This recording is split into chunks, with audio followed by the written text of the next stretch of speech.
I have a trick that I use when I'm using multiple router tables. First though, why do I have multiple router tables? The simple answer is efficiency.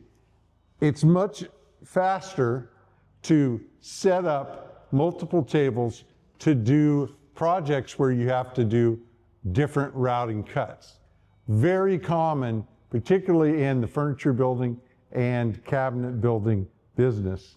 In fact, there's a tool that you can purchase. It's a 3-spindle shaper. It has 3 fences, 3 spindles, 3 motors, and you use them one at a time, but you go around them and they're set up in a triangular fashion. Cabinet shops have them to build doors. It's where you do your cope, your stick, and your panel raise. You set up all your cutters one time, and then you can just go through and make all of your doors without taking one shaper, changing cutters.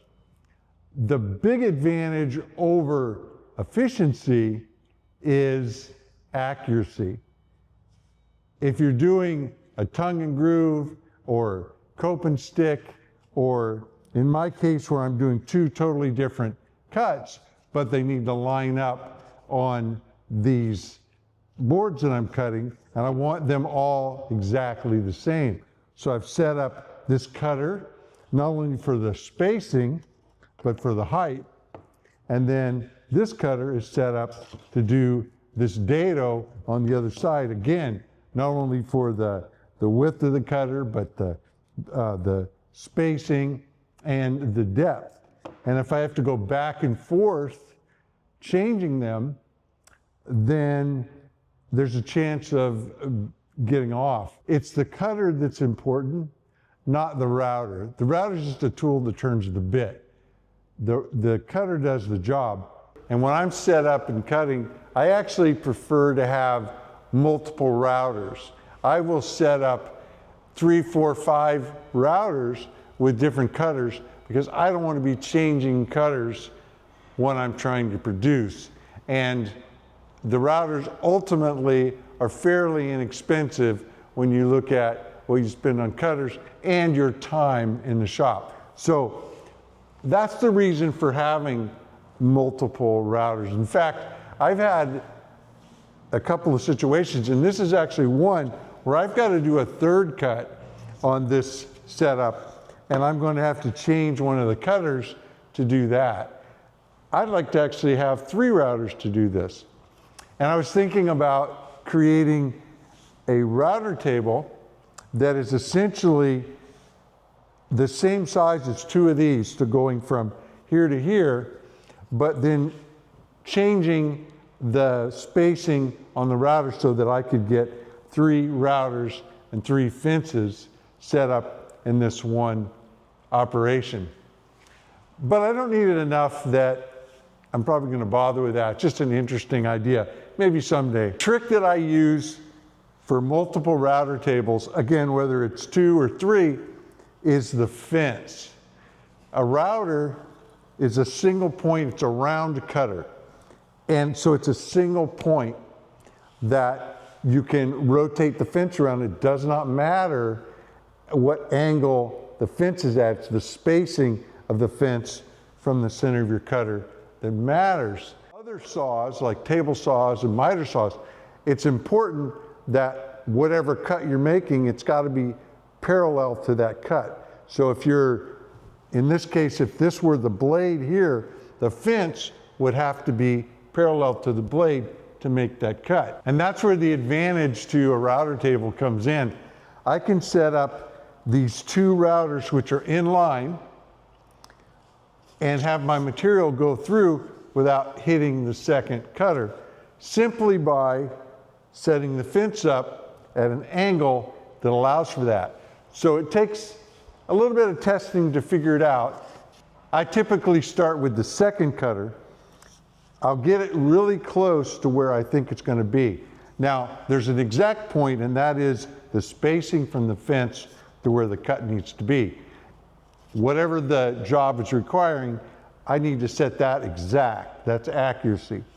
So once I set that up, then I can play with the angle of the fence, and I'll just take the piece of material and push it through and look at where the first cutter is. Again, the first cutter, it's where it's going to be. I'm not moving the cutters, so I have to make sure that the angle of the second fence will allow me to bypass that first cutter, so then when I'm feeding it in, it's not interfering. And then I'll set up the second cutter, and again, the spacing from the fence to the center of the cutter, it depends on the job. That's an exact dimension, and I have to set that. It's the angle of the fence that I can adjust. So with this one set up close to where I think it's going to be, and this one set to its spacing, then I can play with the angle on this one, making sure that it goes past the leading edge of the fence. But more important, I pay attention to the cutter, so as I'm pushing it through, I can see that it clears that cutter. So it takes a little back and forth, really only a minute, and I can have that set up.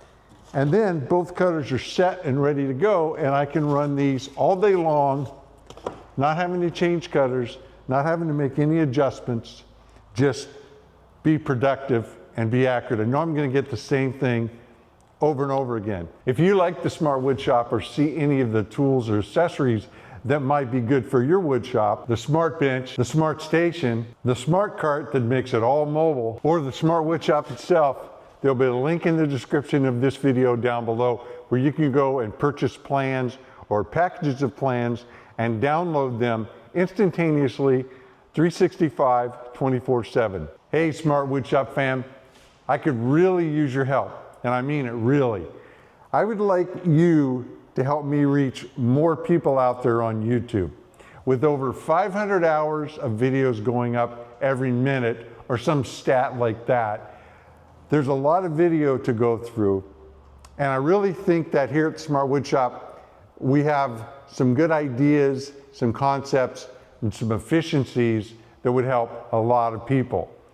If you could take this video or any other video from the channel that you like and share it with somebody you know, somebody you met, maybe on your Facebook, on whatever other social media you may be on, you would be amazed that that grassroots is really how this channel is going to grow. The benefit, of course, for the Smart Wood Shop is that we grow, it supports what we do, and it allows us to do more and more.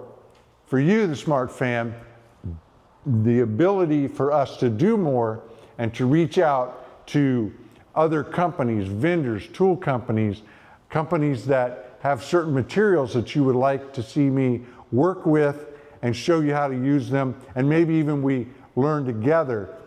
The more subscribers I have, the more views I get, and it's the overall, it's the reach that we have and the connection that we have that will help us to do more and inspire you to come along and be a part of this. So if you could, again, just grab this video or another video and just share it with somebody and say, hey, check this out, this is what I learned, that would be tremendous in helping us grow here. And if that's not possible, that's okay.